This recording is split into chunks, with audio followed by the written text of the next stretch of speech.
YouTube. Faithful subscribers, whether you're boosting my ego with positive comments or you're keeping me on my toes with some intelligent trolling, you're all appreciated. Despite the fact that I've already proved flat out that curvature of the Earth can't be measured,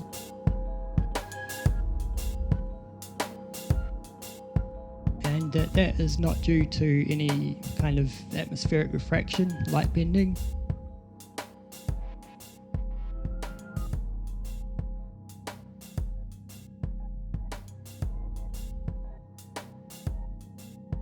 And despite the fact that I've devised a definitive curvature test using multiple reference points to prove that the Earth is flat, I often hear that it can't be proven either way, whether the Earth is round or flat.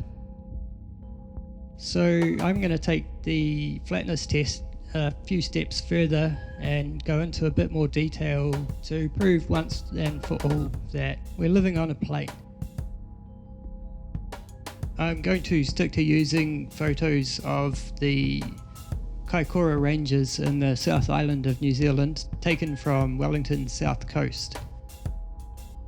This gives us a pretty decent range in terms of point-to-point length, as well as a decent range in heights of peaks that we can use. I've been out there a few times taking panoramas, as the spot's just breathtaking, especially at sunset. On the day I was out taking these shots, the conditions were just about perfect.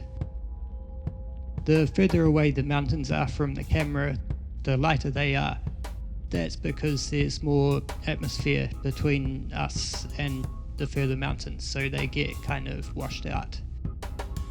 Pretty obvious, but this photo demonstrates it nicely. I'm going to pick out a few prominent peaks and color code them for convenience.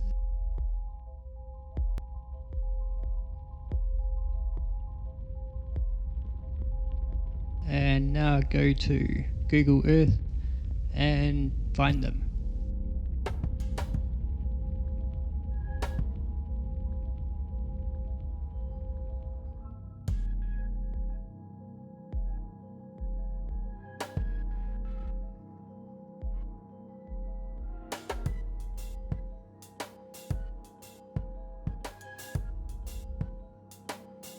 And a few weeks later, I've found them. It's pretty hard work, but I'm confident that I have found the right ones.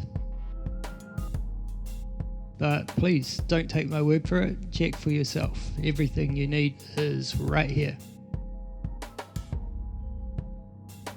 Once again, I'm going to enter the heights of the peaks and the distance from the camera into a graph. Now I go back to the photo and make a horizontal line at the height of each peak, color coded of course.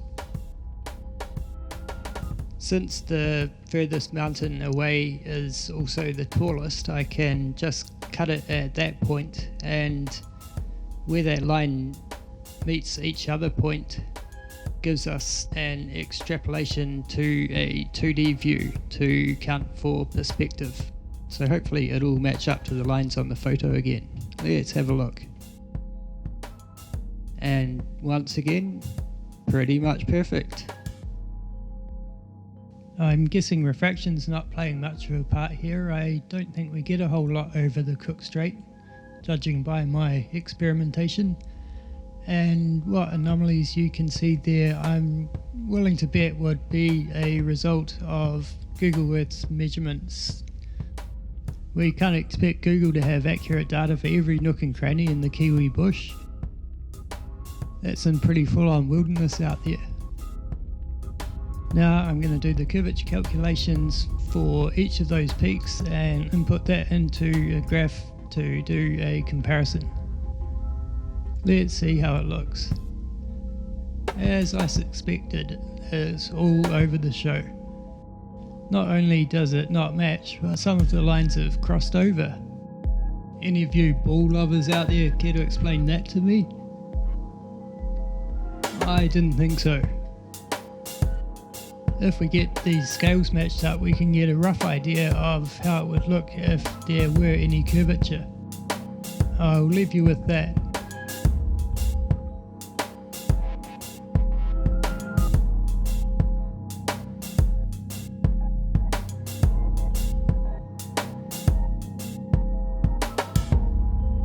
I'd have to say, curvature thoroughly busted. Once again. Thanks for watching.